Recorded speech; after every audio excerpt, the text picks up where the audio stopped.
Inilah gigi korang lepas makan nasi dan sebagainya. Kadang-kadang kalau kita kumuh pun dan gosok gigi, kemungkinan dekat celah-celah gigi ni sangat-sangat susah untuk hilangkan makanan-makanan tu kan. Inilah function water floss daripada iRuidu ni. Sangat smart design dia dan senang je nak guna. Kalau kau tengok celah-celah gigi ni susah, kau kena tekan on ni je.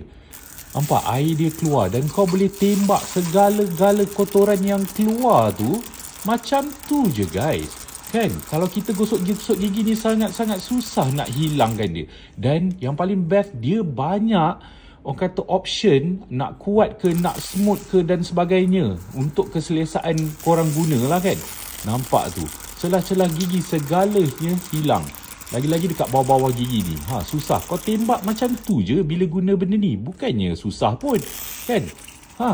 Bersihkan segala kotoran yang ada dekat celah-celah gigi tu. Barulah gigi tu bersih, wangi dan sebagainya.